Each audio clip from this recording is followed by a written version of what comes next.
Hey viewers, today I going to show you a short detailed video on a topic resources and development. This is our class 10 geography book chapters, so watch video till end.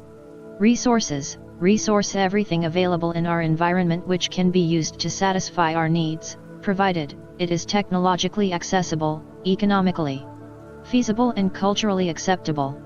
Resources can be classified in the following ways. Based on origin, biotic and abiotic. Based on exhaustibility, renewable and non-renewable.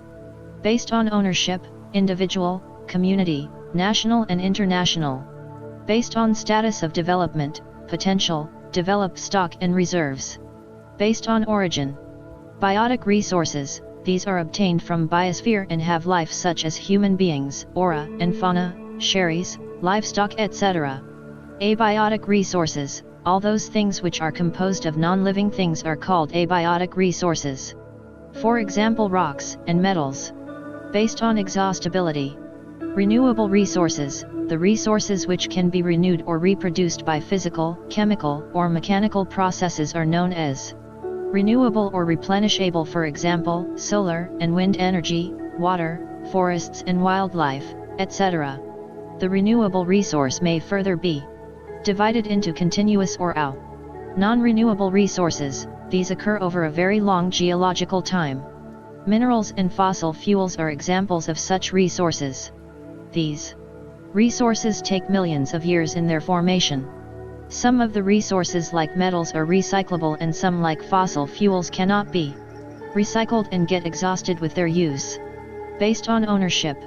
Individual resources: these are also owned privately by individuals. Many farmers own land which is allotted to them by government against the payment of revenue. Plantation, pasture lands, ponds, water in wells, etc. are some of the examples of resources ownership by individual. Community-owned resources: there are resources which are accessible to all the members of the community. Village commons, grazing grounds, burial grounds, village ponds, etc., public parks, picnic spots, playgrounds in urban areas are de facto accessible to all the people living there. National resources: technically, all the resources belong to the nation. The country has legal powers to acquire even private property for public good.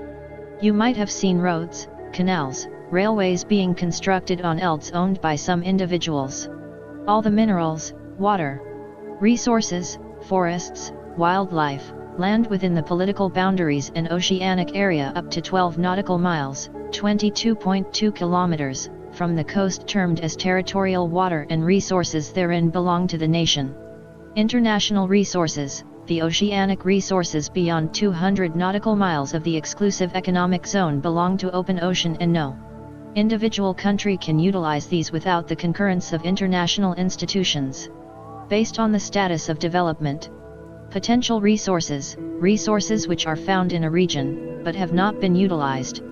For example, the western parts of India, particularly Rajasthan and Gujarat, have enormous potential for the development of wind and solar energy, but so far these have not been developed properly.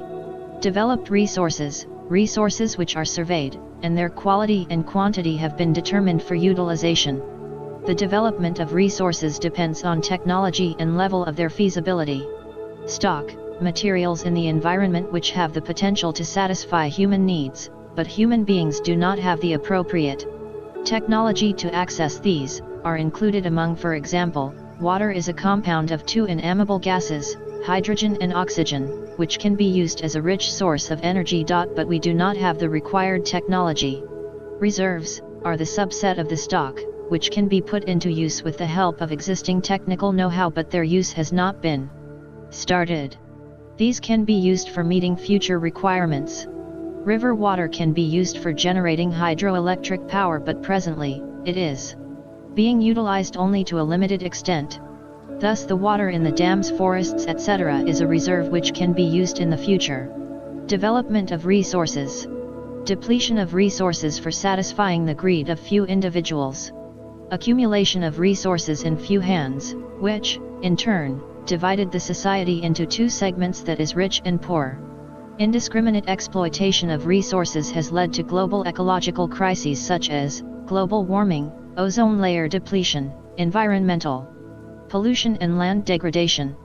Sustainable economic development means development should take place without damaging the environment, and development in the present should not compromise with the needs of the future generations. Resource planning in India. Resource planning is a complex process which involves identification and inventory of resources across the regions of the country, evolving a planning structure endowed with appropriate technology, skill, and institutional setup for implementing resource development plans, matching the resource development plans with overall national development plans. Land utilization. Land resources are used for the following purposes.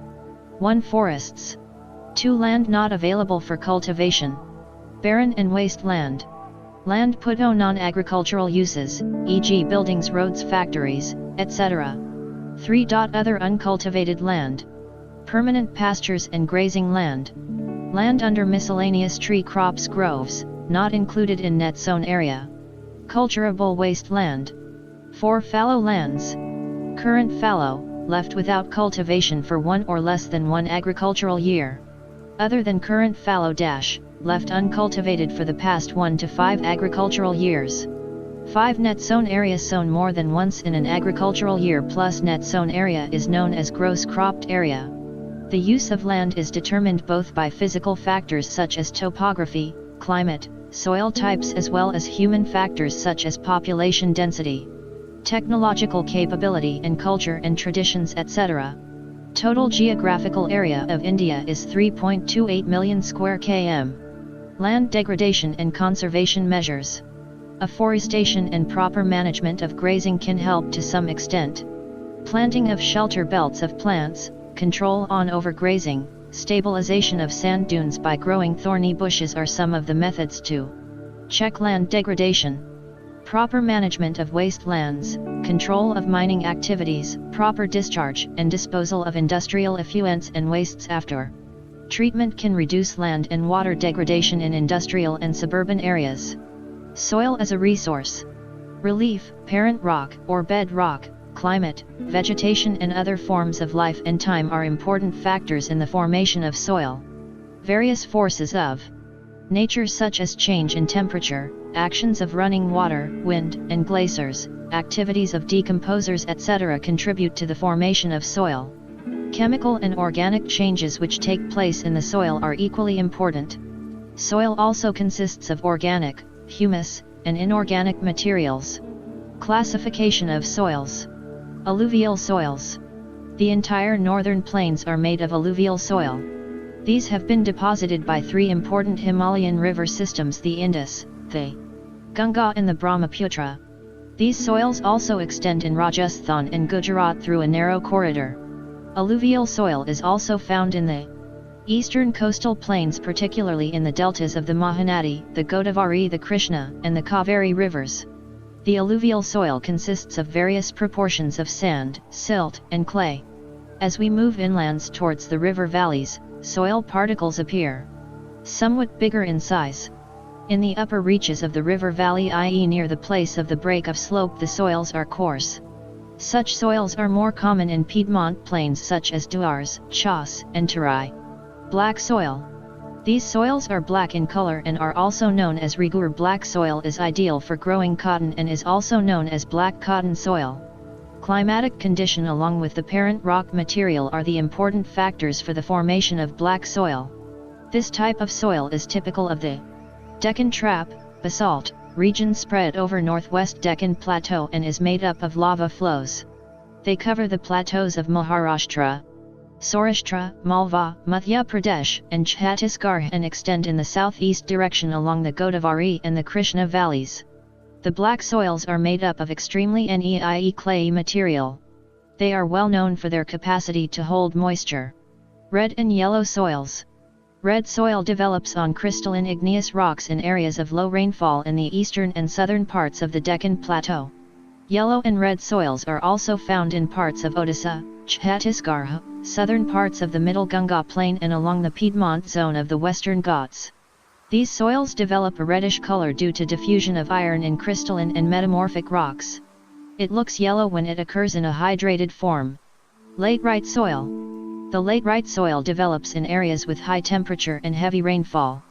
This is the result of intense leaching due to heavy rain. Humus content of the soil is low because most of the microorganisms, particularly the decomposers, like bacteria, get destroyed due to high temperature. Laterite soils are suitable for cultivation with adequate doses of manures and fertilizers. These soils are mainly found in Karnataka, Kerala, Tamil Nadu, Madhya Pradesh, and the hilly areas of Odisha and Assam. This soil is very useful for growing tea and coffee. Red laterite soils in Tamil Nadu, Andhra Pradesh, and Kerala are more suitable for crops like cashew nut. Arid soils. Arid soils range from red to brown in color. They are generally sandy in texture and saline in nature. The salt content is very high and common salt is obtained by evaporating the water. Due to the dry climate, high temperature, evaporation is faster, and the soil lacks humus and moisture. The lower horizons of the soil are occupied by canker because of the increasing calcium content downwards. The canker layer formations in the bottom horizons restrict the infiltration of water. Soil erosion, the denudation of the soil cover and subsequent washing down. The running water cuts through the clayey soils and makes deep channels as gullies. The land becomes unfit for cultivation and is known as bad land. In the Chambal Basin, such lands are called ravines. Sometimes water flows as a sheet over large areas down a slope. In such cases the topsoil is washed away. This is known as sheet erosion. Plowing along the contour lines can decelerate the flow of water down the slopes. This is called contour plowing. Steps can be cut out on the slopes, making terraces. Terrace cultivation restricts erosion. Strips of grass are left to grow between the crops. This breaks up the force of the wind. This method is known as strip cropping.